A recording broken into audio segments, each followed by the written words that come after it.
Now is our time for meditation, so I invite you to get comfortable in your chair, get your feet firmly planted on the floor. Begin taking some deep breaths. Breathing in and breathing out. We're going to envision this morning, right up above our head, a beautiful golden ball of light. This is divine light. It's magnificent. And with our eyes closed, imagine that golden light is flowing into, like liquid golden love, right in through the top of your head. And as this light is descending through your body, it is releasing anything that no longer serves you. From the top of your head, as it moves through your crown chakra and your ajna, you know that thoughts, beliefs, attitudes, those things that have been holding you back, you now let it go. Let the divine light of love, let that liquid, golden, warm light carry it out for you. Carry it away.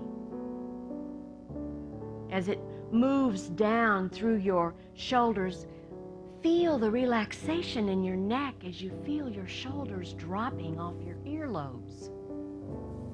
And you relax into the weight of the chair and let the chair support you. As this magnificent golden light moves into your chest cavity and your heart chakra is opened and ready to forgive any unforgiveness that you may have been carrying in your heart, any burdens that you've been carrying on your shoulders, any thoughts of unworthiness or not good enough no longer serve you. And this beautiful golden light takes it from you and releases it down through your body, letting it go. And it continues to move down into your solar plexus, you know, that gut that feels things, that knows things. You let go of anything that you're holding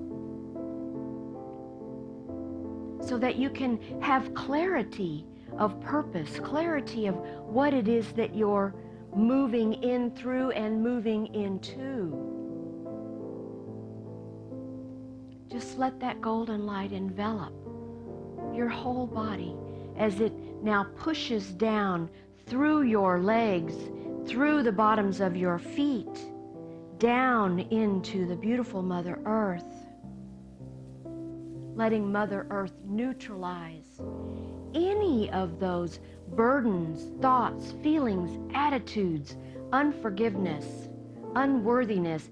It no longer suits you in this time, and so you let it go now.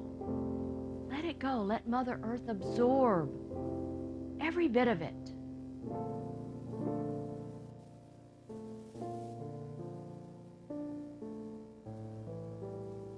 Now you are completely enveloped in this liquid golden light of love. And we rest here in a moment of realization in the silence.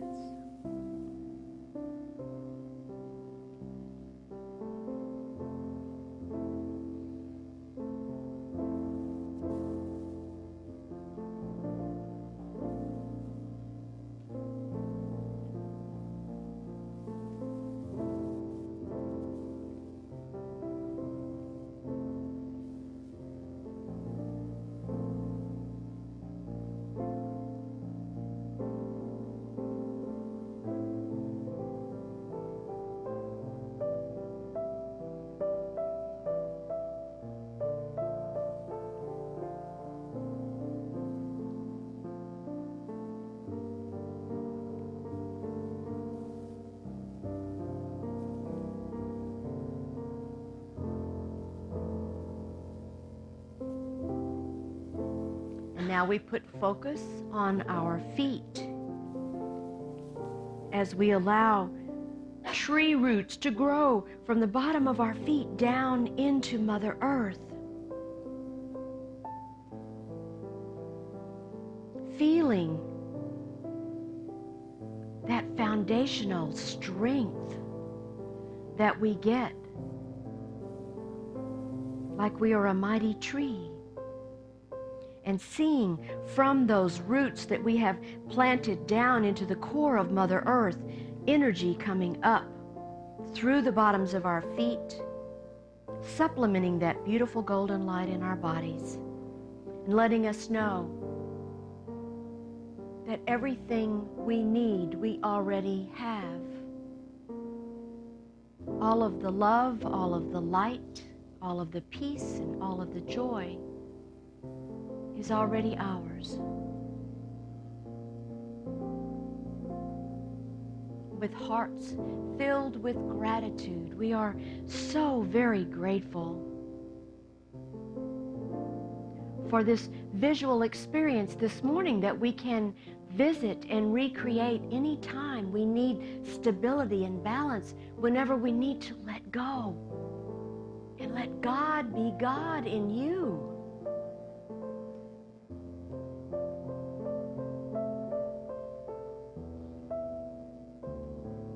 So we begin to bring our time of meditation to a close as we wiggle our fingers and wiggle our toes and bring our awareness back into the sanctuary, feeling and knowing we are the light of the world.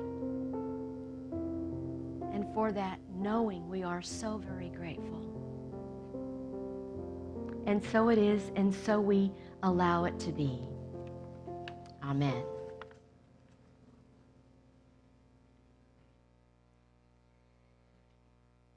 How many of you have seen that Kevin Costner movie, Field of Dreams? A lot of you. I love that movie. I absolutely love that movie. And there's a part in there, you know, where he keeps hearing this voice, go the distance. Go the distance, you know, and he's like, what? You know, I have to plow my field and put in a baseball diamond? You know, people are going to think I'm crazy. But he does. He follows it. He follows the guidance. Well, I had an experience, maybe not quite that dramatic, but I did have an experience when it was like in the very beginning of my SEE, Spiritual Education Enrichment classes that I was taking at Unity Village. And I was actually walking, I was staying in the cottages. This is when the cottages were open. This is how long ago this was at Unity Village. I was walking from the cottages toward the pool area, for those of you that have been there that can see it in your mind's eye. And I heard this voice. It was just clear as a bell. And it said, you will finish this process. Now, mind you, I'm in the very beginning of classes. I barely even thought about becoming a licensed teacher, so I thought, oh, okay. It just means I'm going to finish and become a licensed Unity teacher. And I thought, okay, cool, I can do that. And then I was at my graduation in the Fillmore Chapel at Unity Village, and this woman who I've never met before comes up to me and she says to me, I see you as a minister in front of your congregation. And I laughed at her. I laughed at her and I said, I don't think so. This is the end of the road for me. I'm a licensed Unity teacher. This is everything that I ever wanted to do, I can do as a licensed Unity teacher.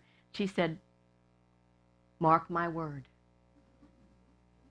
And so, of course, now in the present day, I'm thinking, why did I push that calling? I literally had a calling and I pushed it down and pushed it down. It's not for me. I can't do that. That's not my job. You know, I was so invested in who I thought I was, Vice President of Education for all the not-for-profit retirement communities in Texas. I had a big job. Ministry was kind of like a hobby for me. But I had to let it go because it was time for me to grow, right? So that's where this talk title comes from, because we are in our last week. This is the last week that we're actually talking about our power of release. And so we have this affirmation. This is our last time to say it together.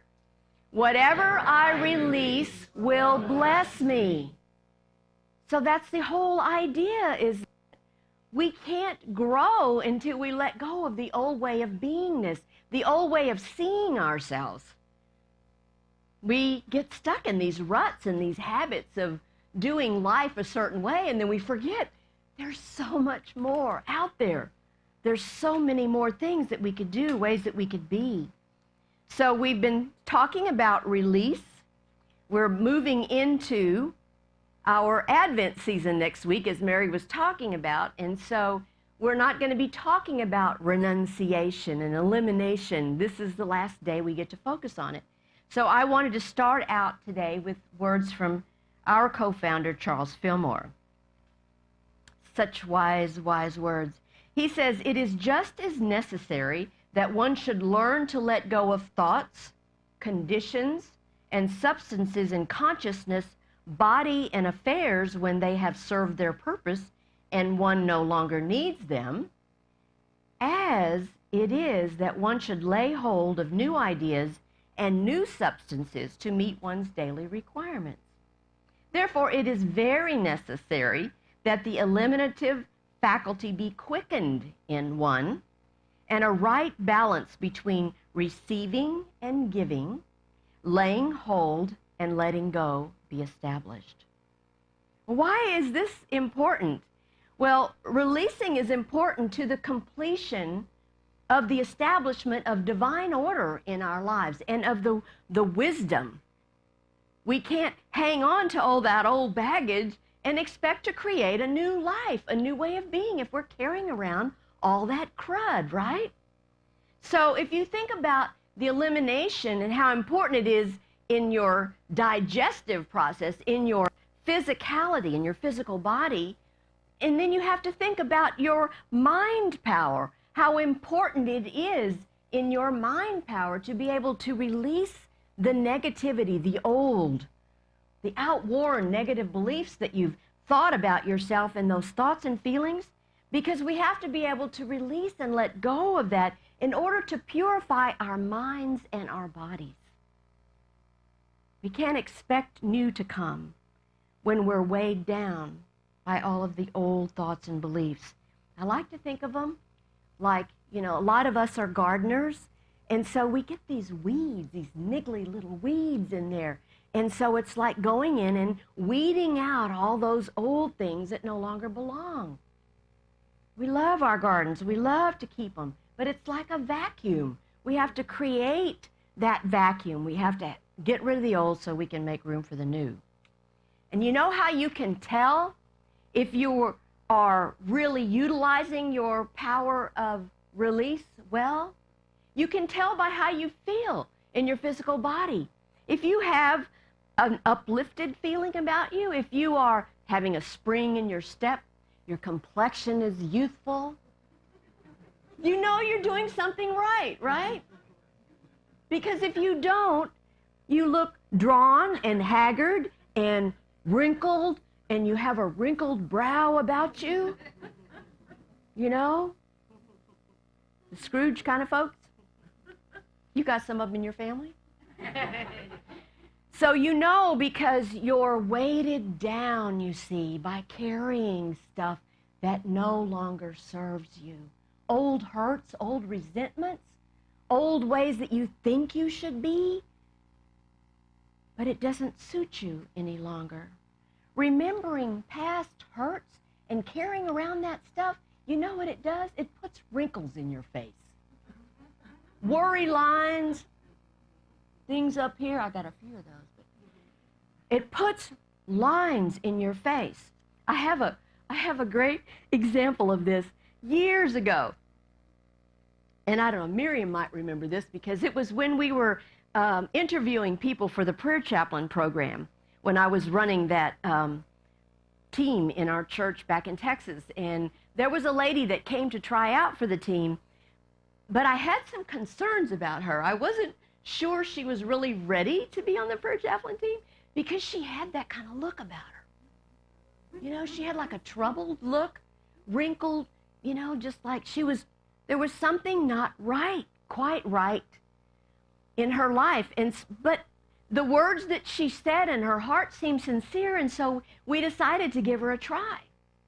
And, you know, because we do kind of have a trial period, because sometimes it works and sometimes it doesn't. But anyway, she came in and did beautifully, and a year later, I am not making this up, she looked 10 years younger. After giving and serving and praying from her heart for all of those congregants, she had an upliftment about her that was incredible. She looked 10 years younger. I could not believe it. It was sort of like a positive aspect that we could say, this is what it looks like if you become a prayer chaplain. So if anything is not right in your life, the first thing we do is we go within. We look within first, right? Because we know that our consciousness is what creates our bodies and affairs. It's principle 3. God is, I am, I think. So what you're thinking about, what you're focusing on, that is what your consciousness is. So if anything's not right, it's up to you to make it right. If there's something not right in your body, in your mind, in your emotions, you go within and you figure it out. You ask Spirit to guide you. So once the releasing of whatever no longer serves us is complete, now we have room to grow into the new whatever that is. And in this book about that Suk Monk Kid wrote, When the Heart Waits, that we've been studying for these in chapter 8, in the very last chapter, she talks about how we're emerging out of this cocoon and these changes that are going on. And she asks this wonderful question. She says, how will you hold fast to your growth despite resistance? It's a very good question because it's really easy to fall back. We can make good progress and then we take one step forward and like 2 steps back, and then we keep trying to move forward, right? But Lao Tzu says, the key to growth is the introduction of higher dimensions of consciousness into our awareness. So that's key. We have to access a higher dimension than where we're at, because we can't always solve the problem in the consciousness of the problem, right? We have to raise our consciousness up. Because sometimes when we grow a lot, it threatens other people.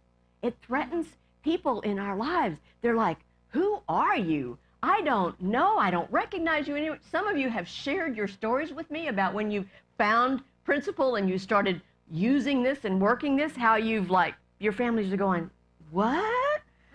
What kind of church do you go to? You know, and they start raising questions. So a lot of times people's initial reaction is fear, because they don't like what they see, because they don't know how to interact with you, because you're not the same as you were before, because it shakes things up. It shakes up the familiar when you're not responding in the same ways. They're not used to that. And some people have designed their entire lives around your not so great behavior, right? We're enabling each other through stuff. And so it threatens them.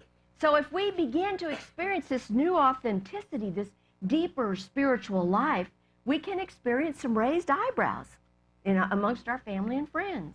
Just the way it is. So we need to give these folks time. We don't need to change anything that we're doing. We just need to give them time to adjust to the new us, to our new way of being. Give them time to get over their resistance and get over the fear and get used to the fact that you are who you are and this is how you're going to be. They better get used to it. So we're loving our newfound wings, right? We've come out of the cocoon. We've been in this pandemic for 18 months. We're ready to fly, aren't we? We're ready to move into a new way of doing everything. And when we do this, we receive such amazing spiritual gifts from the awakening of our soul, because we get a deeper connection with our essential nature. We begin to remember the essence of our being and who we are, because Christ is being born in us. We're getting more and more aware of our Christed beingness. And our awareness in these higher dimensions comes easier, as Lao Tzu says, because it's worth the wait. It's worth the work. It's worth all the trouble that we're going through, the things that we're walking through to get to this new place of being. Our soul awakens and we begin to express who we came here to be. And it's not always all roses and puppy dogs. You know, even Jesus had issues, dark days. He worked through his sadness. He had sadness and joy. He had the same kinds of things, paradoxes that we have. He had in his life. But he learned how to walk through it. He learned how to be in that higher consciousness, to remember the connection, his divine connection. So today, we're in Scripture. I love this. We're in Isaiah chapter 40, verse 31. You're familiar with this. You love this. But those who wait for the Lord shall renew their strength. They shall mount up with wings like eagles. They shall run and not be weary. They shall walk and not faint. It's about the strength that is already in us and how we access that, how we pay attention to that. Through expecting this divine help, we receive it. And sometimes we have to act as if. Sometimes we know it's coming, but we can't exactly see it, but we still have the faith because we know, because we've prayed, because we've waited on the Lord that it is coming. And we know we'll receive whatever it is that we ask for. So acting on this faith, we gain great strength. It connects us with the source of our strength, which is God. So we have enjoyed so much this book, and I thought it would be a great thing if we would have a couple of people come and share a little bit about their experience in the small group.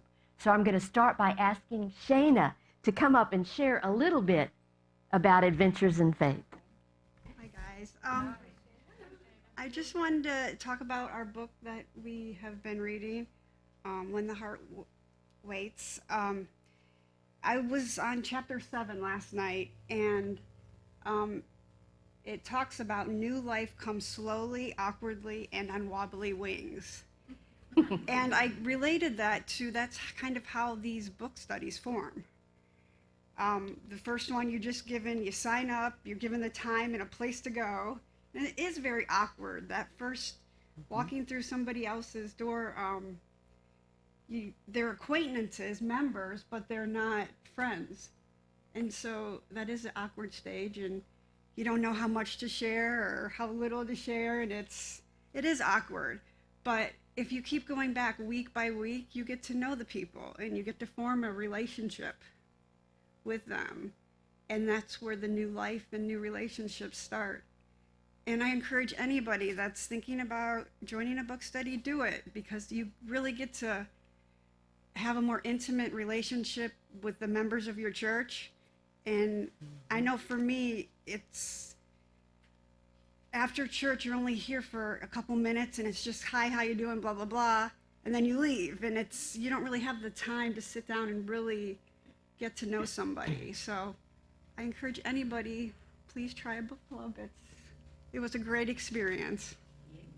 Thank you. Thank you, Shana. And now Tracy's going to share a little bit.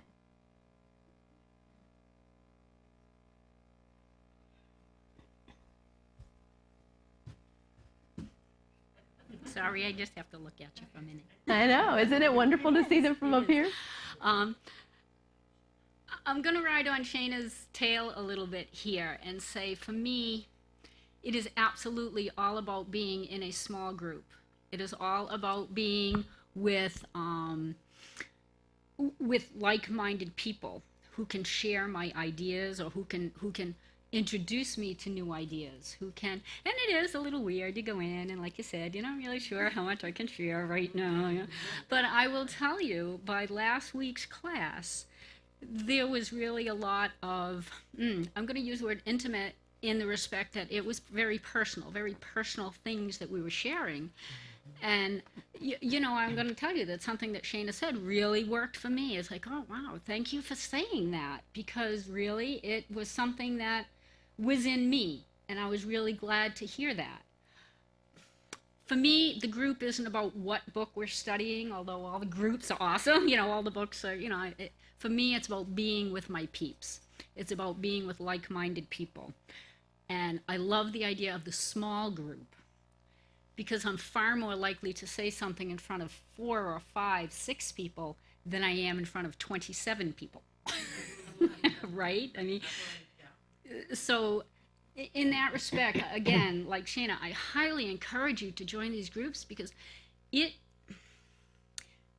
Donna says it best. The work doesn't happen here on Sunday. It happens when we are out there living our lives. That's when the work happens. That's when the transformation happens. And by being in a small group and hearing Shana say what she said the other day, it's like, oh, light bulb. Thank you. Right?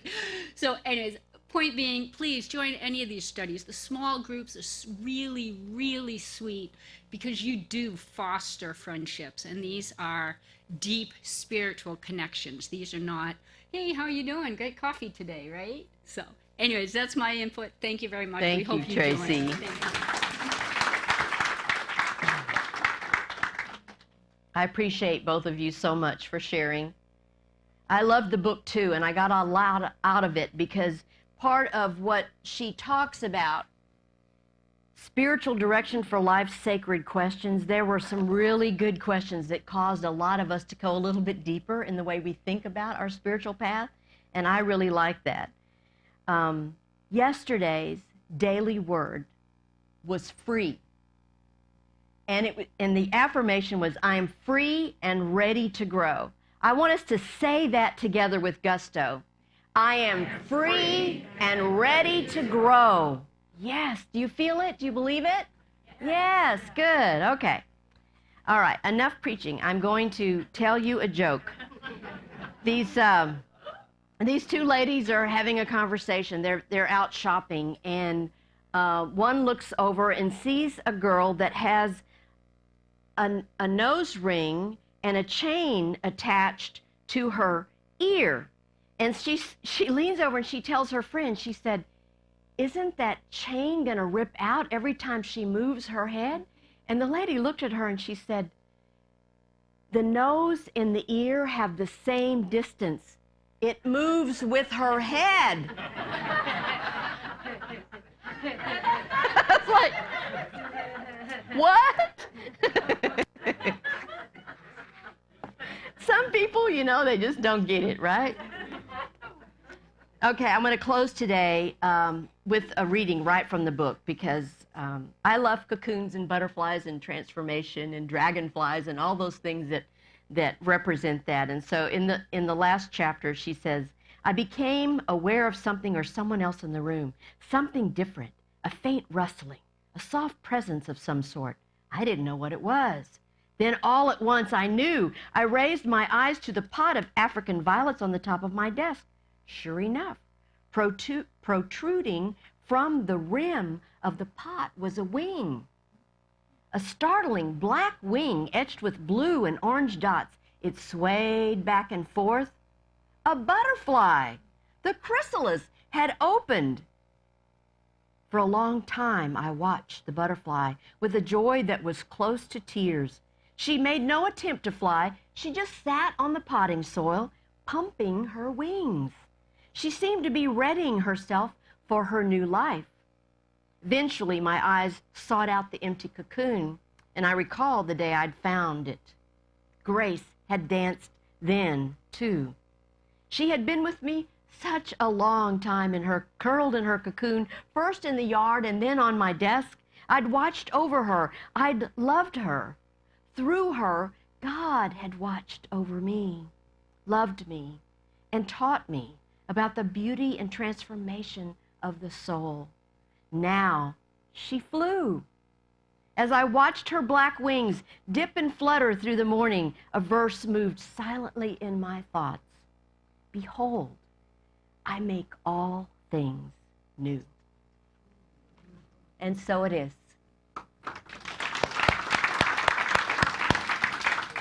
Now is the time in our service when we get to give from our good back into the community.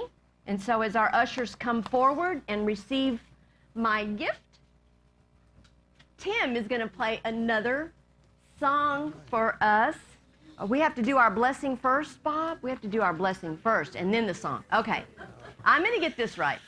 So let's say our blessing together. Divine love through me blesses and multiplies all that I am, all that I have, all that I give, and all that I receive. Thank you, God, that this is so. And so it is. Namaste.